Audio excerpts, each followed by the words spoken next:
Welcome back to World of Good News. This week there was another interview with Gaijin creative director Kirill Yudisev, this time on the website mmorpg.com. And there's also a few other things, so be sure to hit the subscribe button.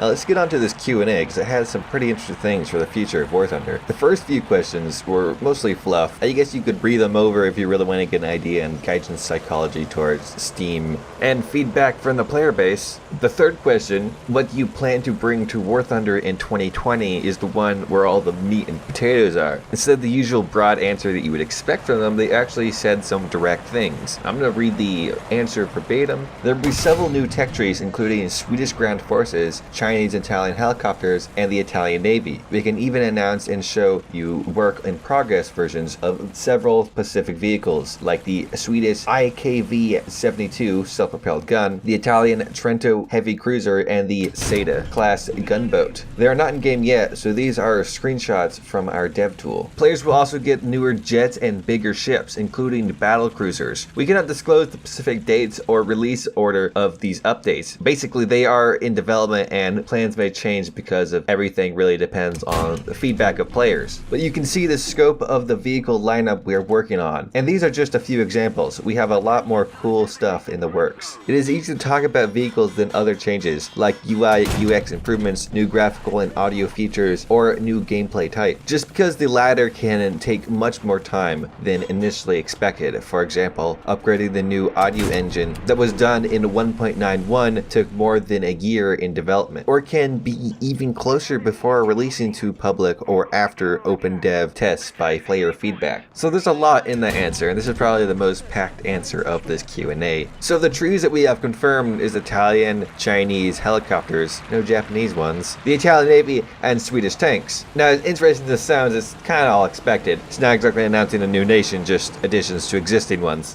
What's more interesting is the vehicles that they named. Starting off with the Swedish tank, the IKV-72 self-propelled gun. Very interesting tank. I don't think it has much armor. However, I do know that it has 20 degrees of gun depression. And the gun itself, I believe my mod CT Center put the calculations into Gaijin's pen calculator, which I don't know if it actually works or if they go off of. And I think he said around 120 millimeters of penetration. So that could be terrible or great depending on the battle rating. However, if it's like 3.3 or something, that weak armor could really be a detriment. Next two vehicles stated were Italian boats, the Trento class heavy cruiser and the Sada class gunboat. Now the Italian Navy is actually one of the navies I'm very much looking forward to. They have a lot of really cool ships. And the Trento seems like a really nice one, armed with 8 203mm cannons. It may not be the most well-armed ship on the seas, but it will be up there at the 5.7 battle rating. How effective it's going to be will most likely rely on its armor, which unfortunately seems a little lacking. The belt, according to Wikipedia, is 70mm with the deck being 20 to 50, though the turrets are 100 and the tower is also 100mm. As for the boat,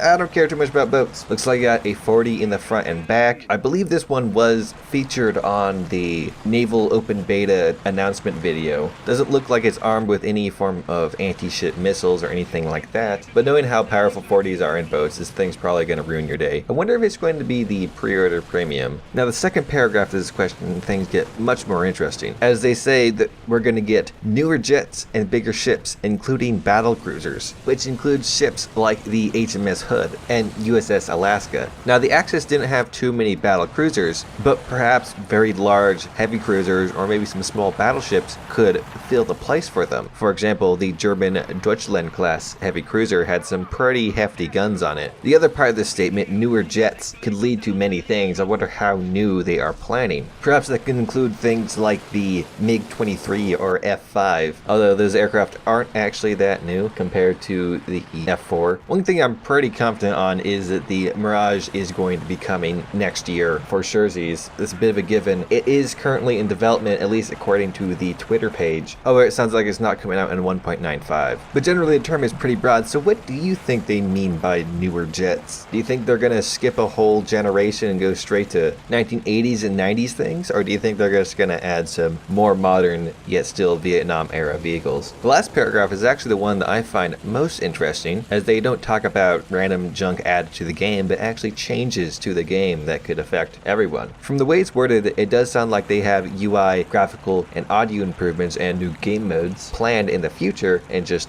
a matter of time before they actually come out. But it's possible they could just be speaking generally that these are things that happen to games over a period of time. Personally, I'm really hoping for some new effects. Fire and bombs look kind of lame. I'd also love it if dead bodies of tanks didn't just magically disappear. Perhaps have them actually have a burn down animation, or you could have it like on Battlefield 3, I think it was, where the dead body would stay there, but if you bumped into it with another tank, it'd just fall over. But on the word of new gameplay types, I don't get entirely why it's such a hard idea to even give it a try. There are so many ideas out there that you could just copy. Many of them thought by players, but really all you gotta do is copy some other first-person shooter game mode. Test it out by making an event and offer up a reward of some decal or something so people actually bother to try to play it. Like seriously, just copy Rush from Battlefield. It's already there, the template. You'd capture an objective, unlocks part of the new map, you gotta capture a new objective, and the defending team needs to stop the enemy from capturing the objective.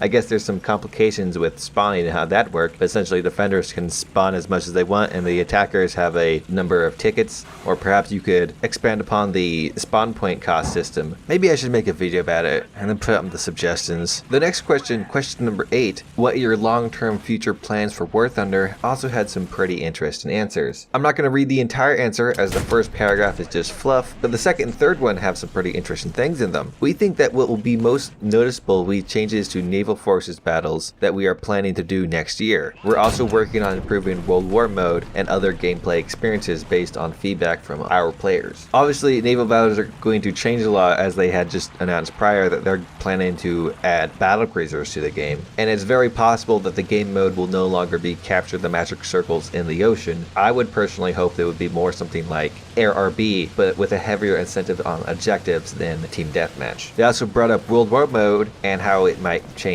based on player feedback. I'm gonna be optimistic and say that World War mode has quite a lot of potential if they just do it right. I'm not exactly sure what I would want to see in the game mode, but I think that they could in fact make it for the better than it was last time. The third paragraph reads, the release of War Thunder on new platforms could be big news for some of our players, though we cannot specify the timing or the list of those platforms due to NDA. Now we do know that Gaijin has been hinting about a Switch release of War Thunder, which would be weird and kind of funny. Maybe we would get some, I wonder if their console exclusive vehicles would be Italian. They also talked a bit about Google's Stevia. However, I heard that was a garbage fire. What I think they're really hinting towards is the next generation of consoles, the next Xbox, whatever it's called, and the PlayStation 5. I believe the PS5 is rumored to be revealed at next year's E3, and I believe the new Xbox was talked about last E3. So it looks like Gaijin is planning to have War Thunder be a launch title for those platforms. Now this Q&A, there's a few other questions that I didn't find too interesting to read about. There was 2 questions about infantry. First one asking if they'd ever consider it, and the response was that no, it changed the balance too much, and then they tried to push some enlisted. However, where is enlisted, Gaijin? The other question was asking what would change about the game if they did have infantry, and obviously secondary armaments like machine guns and anti-personnel munitions would become more useful. But then they go on to say that it would be hard to balance, and there's a lot of unknown variables, and that's pretty much the reason why they didn't add infantry to War Thunder. I think adding infantry to War Thunder would be pretty cool. However, I'm not sure if the game would be able to handle it. Like, there would be a lot of changes in the balance. Perhaps infantry is one of those things that you'd want to make the game about from the get-go and not add on to it many years after its creation. This is one of the reasons I was looking forward to Enlisted so much, but unfortunately that has been delayed to an unknown date. The majority of the rest of the questions were Gaijin complaining that Steam doesn't have all the features that they've ever wanted, some hints about the next season of World War mode, and talking about how the player base can be a handful at times, which I feel is a good thing. There will be a link in the description below if you want to read through the Q&A yourself to try to pick up anything I might have missed. But that's not the only thing that's happened this week. There was also some data mines that had led to some interesting things. The first one is a dev server data mine by Mike10d, and he discovered some pretty interesting things, mainly hinting towards the next World War mode. Apparently it could be in the English channel, as he found a number of coastal defense guns. What was also found is a Japanese anti-tank gun and a Russian G5 landing craft. The Japanese Type 1 anti-tank gun would hint towards perhaps a Pacific World War mode. The Russian G5 landing craft is probably going to be, as I was assuming for the other landing craft that I got found, for naval enduring confrontation. The other things in this dev blog that have to do with gameplay changes and whatnot, I'm not really going to bother to go over, mainly because it's the dev servers, so there's no guarantee this stuff will stay. The other dev server Datamine was done by Gentlespie. He found quite a few things. I'm not going to read all of them because some of them are kind of unnecessary, like the M163 Vulcan armor class was changed from aluminum 7039 to 5083. There's a lot of things like that. So I'm just going to pick the ones that I actually cared about or thought were funny. Like the first one, for example, the FA6K Italian Sabre, its pilots was switched from the Korean model to the Italian model. Now I really love the idea that Italy just had a bunch of Korean pilots randomly, but actually if you look at the 3D model of the Korean pilot, it's actually a US pilot, I guess from the Korean War is what Gaijin's naming scheme is going with. The AMX-30B2 Brinus is now more compliant with French strokes, having as many reverse gears as it has forward gears. The VT-12 finally got some fixes. The recoil for one of its guns is now there, and it will no longer reach 70 kilometers an hour in reverse. The Leo 2A4 and 2A5 are a bit slower. 106mm recoilless heat penetration has been buffed from 381 to 433. There's some good buffs for some Japanese guns, starting with the Type 137mm had its shell changed from APHE to AP, which should give it a bit more penetration in their weird calculation thingy. The 37mm Type 1 and Type 49 cannons explosive type has been changed from TNT to some weird acid stuff. The 47mm Type 1 had its AP changed. The shell has increased mass from 138 to 149. The explosive mass was decreased from .018 to .014, and the speed has been decreased from 822 millimeters per second to 808 millimeters per second. But hopefully the reduction in explosive mass could give the shell a bit more punch.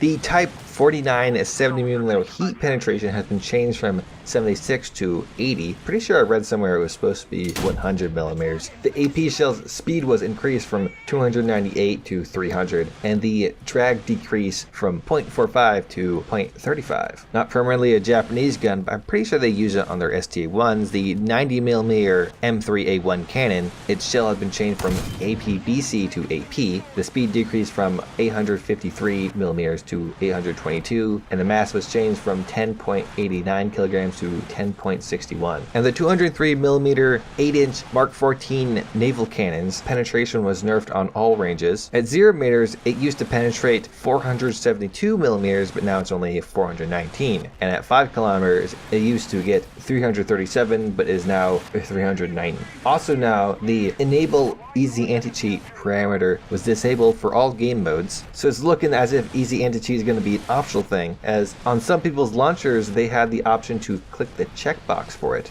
It never appeared for me, or at least I never noticed it. However, some people on the forums did. Sim10AP replied to someone asking, so is cheating optional then? He said that EAC is being rolled out on a gradual basis to ensure a smooth launch, so we can carefully review its progress. It is not required at the moment for offline, story, or PvE modes. Only the main PvE modes where it will be mandatory to have it on in order to play. I'm pretty sure when he says PvE modes, he's not referring to the assault game modes. Although nobody ever really plays that, so no point in not excluding the cheaters, I guess. My cat just jumped in my garbage bag. I have a garbage bag right next to my desk to throw things away. My cat decided, well, you know, I'm garbage. Might as well jump right in there. The last news I have for you is from the changelog, and the really only notable thing was that helipads will now be in custom battles, but only for setups that are 8.0 and above. And before I finally end this video, I'd first like to thank my YouTube members: The Royal Rat, Idi Nahue Sukabliet, Mighty Peppers, Pointless Gunsinks, and Waffly Joker 6. YouTube members get videos uploaded for them a little bit earlier than everyone else, and they get a unique Discord role. So if you want to join the channel, it costs $5 a month and should be a button right below the video. If you have any comments, concerns, or questions about this video, you can hit me up down below in the comments or on my Discord. If you liked this video, don't hit the like button. If you did like the video,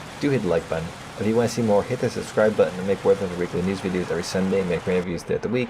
And I like to stream on Saturdays. I've been trying to stream more on Fridays on twitch.tv. So be sure to follow me there. I hope you enjoyed the video, and I hope you have a good day. The original bonus news was going to be that Gaijin had finally decided to commit to the meme, and in Simulator, the Phantom FGR2 costs, I believe, spaded 112,000 silver lions to repair. But actually, Gaijin decided to commit to a few other memes.